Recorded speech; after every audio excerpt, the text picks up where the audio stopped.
Hello, I am Anilu Rodriguez. And my name is Asul Garcia-Melendrez. We're going to be discussing LGBTQ plus policies in the United States and how they impact the community. We decided to research LGBTQ plus policies because while this movement has been making major social advancements, many policies in the U.S. still infringe upon the community's rights. We as college students need to be aware of these issues to have an informed opinion. About 66% of students vote, and if they know about the LGBTQ plus policies and how they impact their community, we may be able to affect their lives in a positive way. Why do you think it's important for the public to be aware of the aforementioned areas or issues? Well, that's a great question. I think there are a number of uh, probably a number of reasons. I'll start with the one that's closest to my heart, I think, Hmm. is working with students. For many years, students, high school, middle school, high school, all ages, college, just were not aware of this history. And I remember one time I taught one of the very first times I taught an LGBTQ history course at CSU Monterey Bay. I had a student who came up to me one day after we had talked about Harvey Milk and his assassination in San Francisco in 1978, early political leader of the 70s. And he came up to me and said, "I'm from San Francisco and I've never heard of Harvey Milk." And I was very shocked that someone who had grown up in that city, Yeah. which is a very queer-friendly space, was unaware of this history. And it just reminded me of how important it is for folks to really understand the depth of these issues especially for students. Because students really deserve, and they are smart enough to know that they can understand the complexity of history. It's not simple. History is never simple, and to be able to look at these histories from multiple perspectives really makes them better whatever they're going to do in the world. It doesn't really matter. It gives you a sense of context. It gives you a sense of appreciation for the diversity of the human experience in the United States, particularly, which is what I teach, but even globally, to understand that sexual orientations have histories, that these communities have existed for a long time and have faced a lot of struggles, but also have achieved an awful lot politically and many other ways. So I think it's important for students. So I'll say that first. Secondly, I think it's important for the general public, or especially elected officials, Right. who legislate on these issues regularly, and without the knowledge of the history, or having a one-sided view of that history, would really prevent you from being a good policymaker. The LGBTQ plus community has a tragic history of persecution by the church, state, and medical community that has expanded over centuries. The United States has been persecuting non-heteronormative actions since the first reported case in 1624. In spite of the intense oppression, the LGBTQ plus community has never ceased to exist, and their presence has grown stronger. We'd like to take the time to mention a couple significant milestones in the history of the LGBTQ plus community that have pushed the movement forward, including Kinsey's study of sexuality in 1948. He led the research of a scientific contribution that shocked the nation when he claimed 50% of men and 28% of women experience homosexual tendencies. This was a breakthrough because it exposed sexuality as a spectrum and validated it as an area of study. Another significant milestone happened in 1959, 10 years before the famous Stonewall riots. The Cooper Donuts riots protested the LAPD's harassment of the gay and transgender patrons of the clubs near the shop. This case of civil disobedience was the first of many protesting police brutality against the LGBTQ plus community.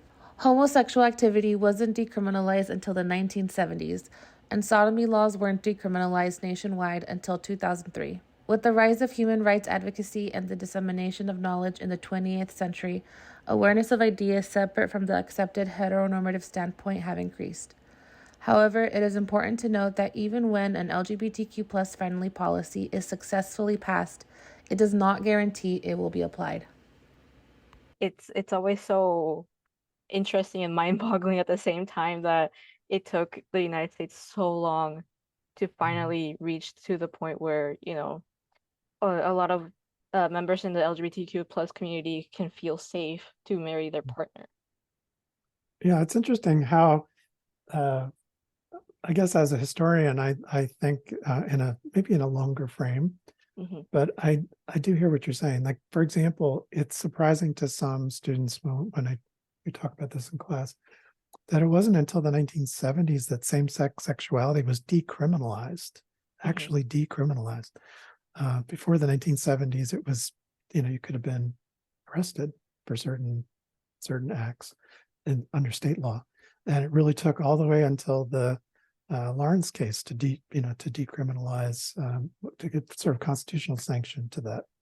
So, I mean, it is relatively recent. And this movement, in comparison to other movements, might seem short, but it's actually rather long, and it's taken a long time to reach some of these victories, like any social movement.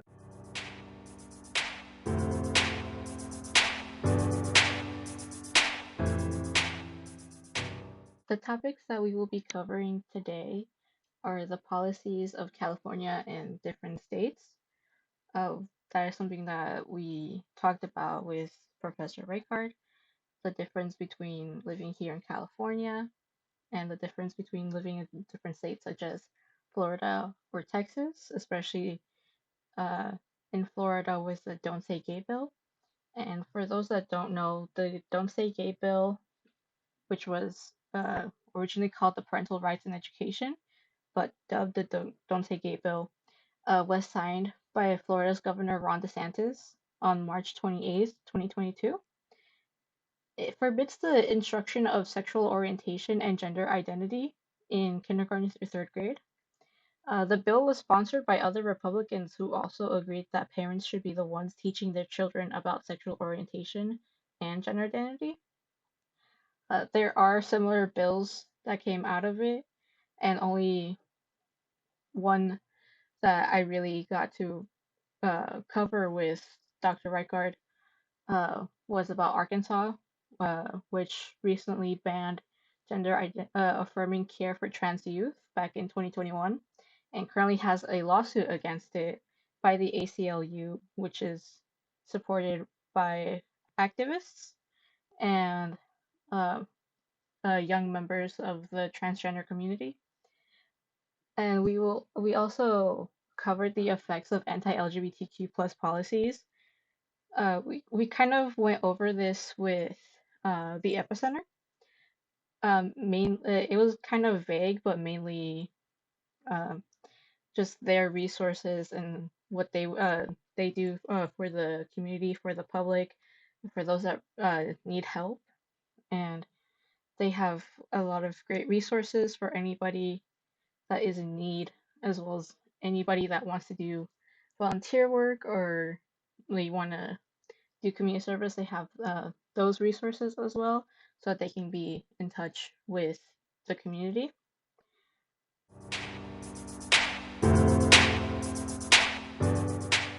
My name is Dave Reichard. I'm a professor at Cal State Monterey Bay. My research in LGBTQ history has been focused mostly on the late 20th century social movements.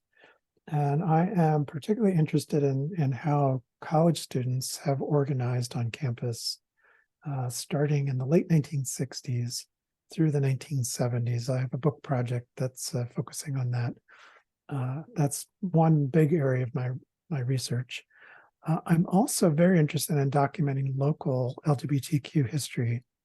And several years ago, I started working with Rainbow Speakers and Friends, which is a local speakers bureau. We can visit organizations and have panels and discussions to sort of document local LGBTQ history in Monterey County. And that project started as sort of an archival, let's collect some materials, and then quickly morphed into an oral history project as well, where Kristen Laffollette from CSUMB also has been working with her students in an oral history course to document local LGBTQ history. So we've been collaborating on that. And the archive now lives in the library at CSU Monterey Bay and is available for research. So anyone who's interested can consult it. It's a little limited because we've just been collecting the last couple of years, but it is a really good project. So that's mostly my areas of interest for those two, local and the history of student organizing. The Epicenter is a nonprofit youth drop-in resource center. And one of our focuses is on LGBTQ plus youth in particular. So I am the coordinator of that program. It's called Our Gente. And our main focus is to create safe spaces or brave spaces for LGBTQ plus youth to feel included, to feel safe, to feel like they can be their authentic selves without worrying about how that might be taken or sort of utilized by other people or anything like that. Just sort of like creating spaces where people can be themselves, even whether or not they're part of the LGBTQ plus community, but focusing on that and sort of building networks of support for LGBTQ plus youth, because some of them don't really have space to do that at school or at home or in their social circles that they have available to them.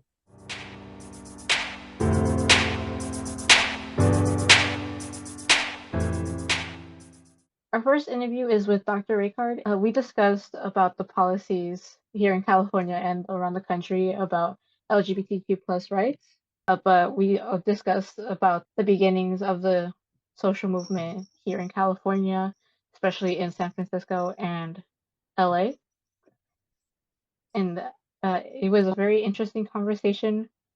We had a lot to discuss about, it was a very interesting conversation. We had a lot to discuss about. There's just a lot of history regarding gay rights in LGBTQ plus community, and Dr. Ricard is actually in the process of writing a book. He's actually in the end stages of his book. The book is called Here Are My People, LGBT College Student Organizing in California, 1967 to 1979. And the book essentially tells the story of the first generation of LGBT students who come out on college campuses in the late 60s and 1970s.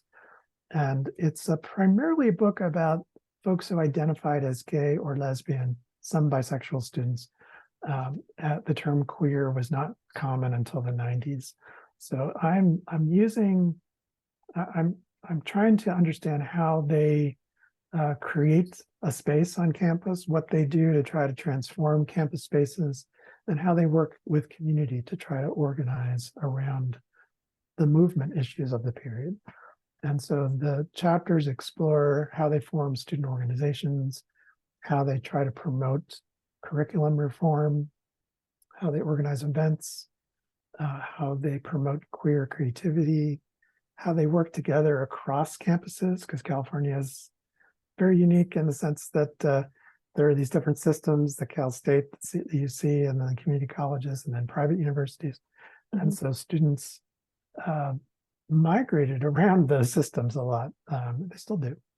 But I try to trace how they work together as queer students across different campuses.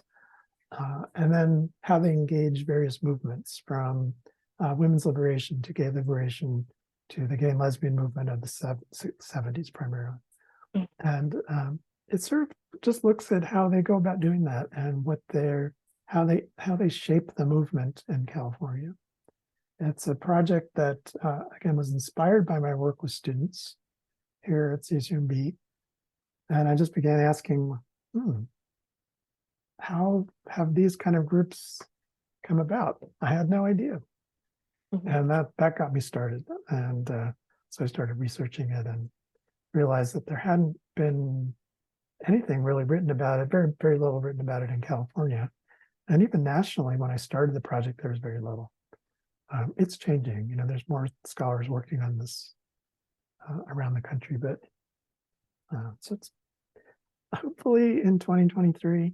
I'm at the stage now where I'm just finishing up some edits, and then it has to be copy edited and then all that stuff. But it's getting close. It's under contract with the University of Georgia Press, and so hopefully we'll see it in 2023. I thought the interview was really interesting. I learned a lot of things that I haven't heard of before.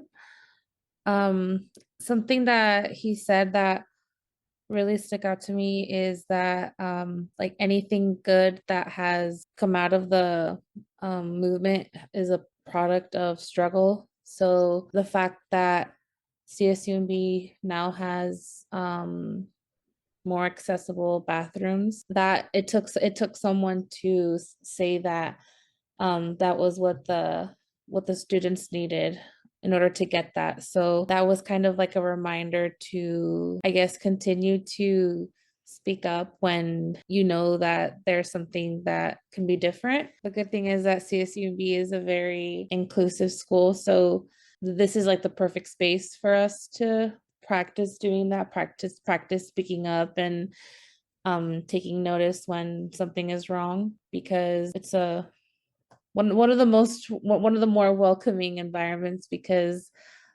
our professors are encouraging this all around. So that was one of the things he said that really stuck with me. And it was also fascinating to hear from a historian that gay rights is something that has been fought for so long.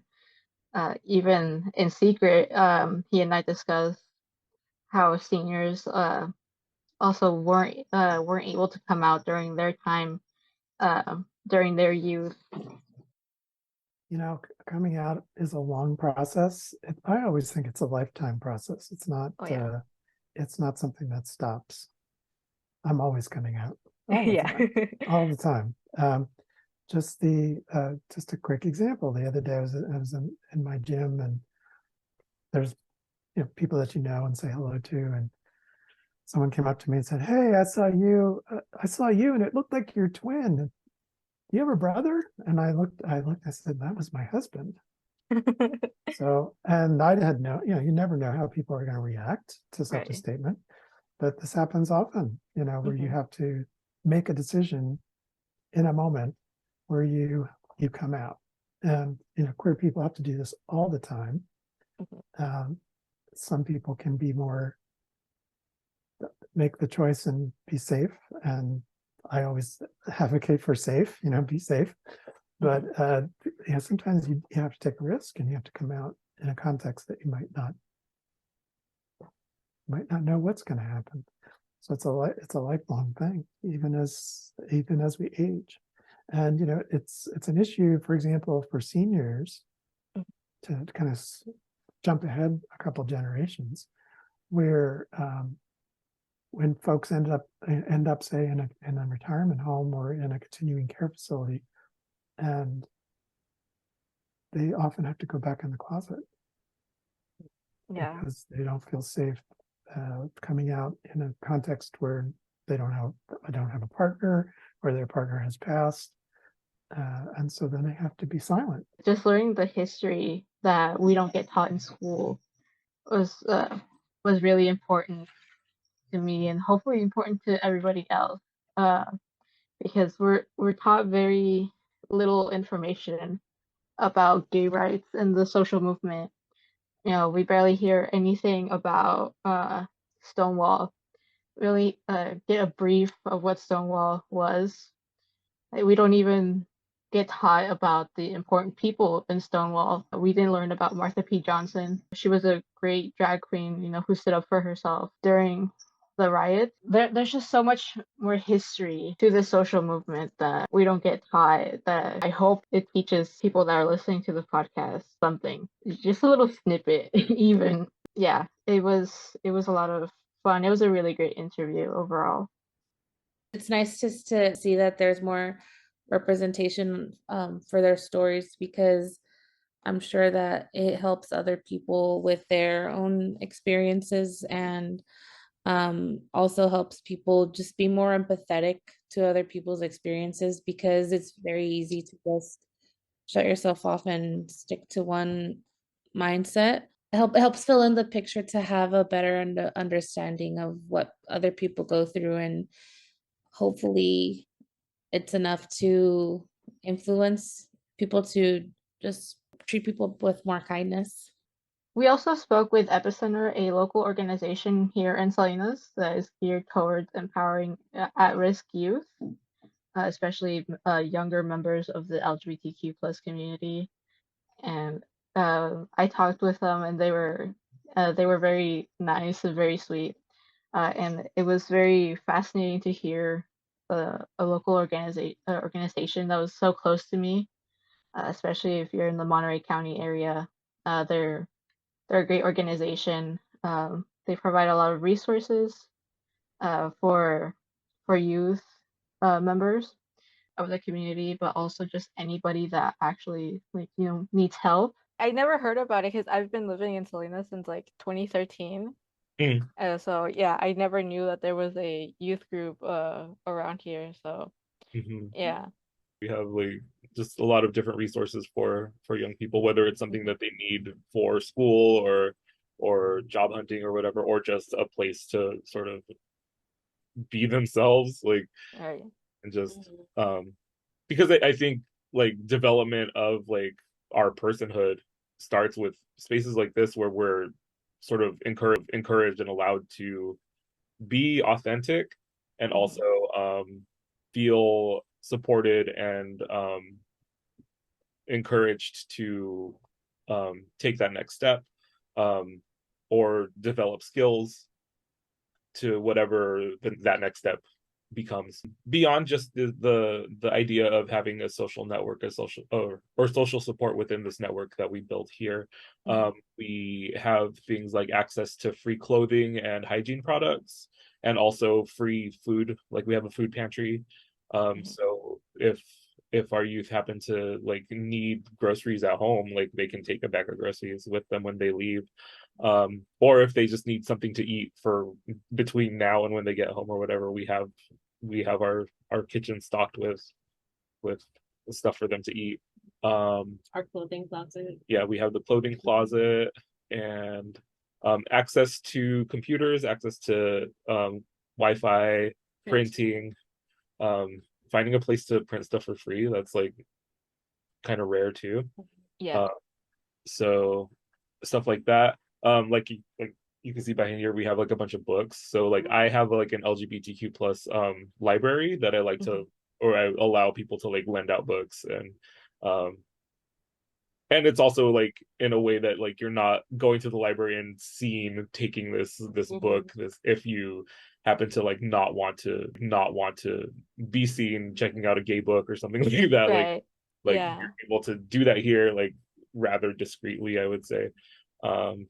And things like that is just creating access to anything that our youth might want or need. That's sort of like the mission, basically, is to do that. It's actually so nice to hear that there have been parents that go to the epicenter to ask for advice. They ask for resources on how to help guide their child through this. Many people are unable to vote or protest due to social, economic, and/or emotional reasons, and this leads them to believe they can't make a meaningful contribution to the movement. Protesting and voting are not the end. Many people are unable to vote or protest due to social, economic, and/or emotional reasons, and this leads them to believe they can't make a meaningful contribution to the movement. Protesting and voting are not the end-all be-all solutions to social injustice. There are many different courses of action to choose from if you are looking to be an ally for the LGBTQ plus movement. Donating to outreach programs like the Trevor Project, thanking your lawmakers for passing legislation, and attending Pride events are all valid and effective ways to build a community that is accepting and loving of all.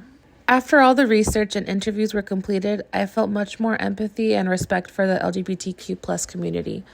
I am grateful for assignments that expand my mindset as a student and as a citizen of my community. Thank you for listening to our podcast.